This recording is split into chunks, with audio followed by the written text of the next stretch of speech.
To coil of the resistance, दो coil हैं अपने पास, ये दो कॉयल हैं और इनका रेजिस्टेंस कितना है 3 ओम है। और एक कॉयल और है अपने पास, R2 is equal to 6 ohm का है।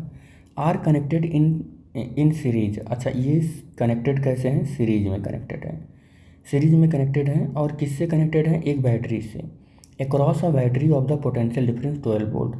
ये जिस बैटरी से कनेक्टेड हैं उसका पोटेंशियल कितना है मेरे बच्चे? उसका potential V is equal to 12 volt है। कह रहे ड्रॉन द सर्किट डायग्राम। तो सर्किट डायग्राम तो हमने ड्रॉ कर दिया, ये सर्किट डायग्राम ड्रॉ कर दिया। कह रहे find the electrical energy consumed in 1 minute in each resistance. इस रेजिस्टेंस ने कितना इलेक्ट्रिकल एनर्जी लिया, इसने कितना इलेक्ट्रिकल एनर्जी लिया। तो एक बात बताओ, इलेक्ट्रिकल एनर्जी कैलकुलेट करना है तो W इज इक्वल टू क्या होता है? I² RT होता है।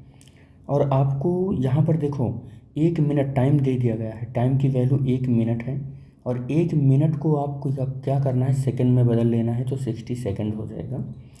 लेकिन आपको आई नहीं मालूम है तो आई के लिए हमको क्या करना होगा? तो potential upon R net calculate करना होगा। तो आई की वैल्यू हमको मिल जाएगी, और V की वैल्यू कितनी है? 12 वोल्ट है। और आर नेट देखो ये सीरीज में कनेक्टेड है तो आर नेट अगर आप कैलकुलेट करोगे तो 3 + 6 कितना हो जाएगा? 9 ओम हो जाएगा, 9 ओम हो जाएगा।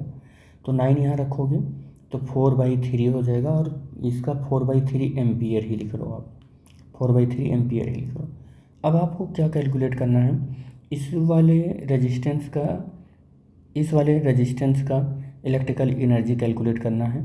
तो ये हो जाएगा I² RT हो जाएगा और I की वैल्यू 4/3 और इसका होल स्क्वायर, R की वैल्यू 3 और T 1 मिनट के लिए तो ये 60 हो जाएगा।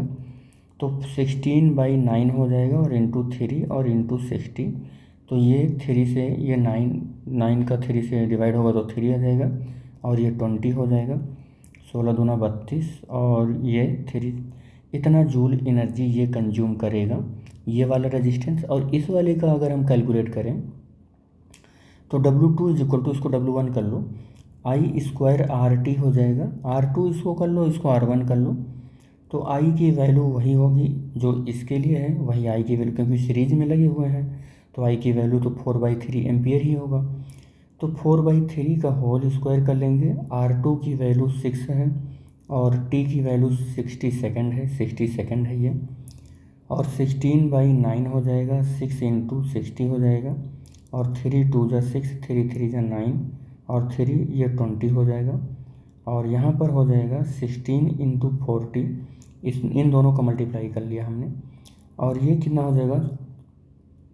64 और ये जूल हो जाएगा। कितना हो जाएगा W2? इतना 64 और 0 मतलब 640 जूल हो जाएगा। अब हमने जो ये क्वेश्चन था कि ईच रेजिस्टेंस में इलेक्ट्रिकल एनर्जी जो कंज्यूम कर रहा है वो कैलकुलेट करो, वो तो कैलकुलेट कर दिया मैंने। अब कैलकुलेट करना है टोटल इलेक्ट्रिकल एनर्जी। क्या कैलकुलेट करना है? Total electrical energy. तो टोटल इलेक्ट्रिकल एनर्जी जो पार्ट 2 है वो कैसे कैलकुलेट होगा? वो कैलकुलेट होगा W1 और प्लस W2 कर दो, बस W1 + W2 कर दो। W1 320 जूल है, W2 640 जूल है। इनको ऐड कर दोगे 0 और 6 और ये 9, इतना जूल आ जाएगा, 960 जूल आ जाएगा। बस ये सॉल्व हो गया न्यूमेरिकल।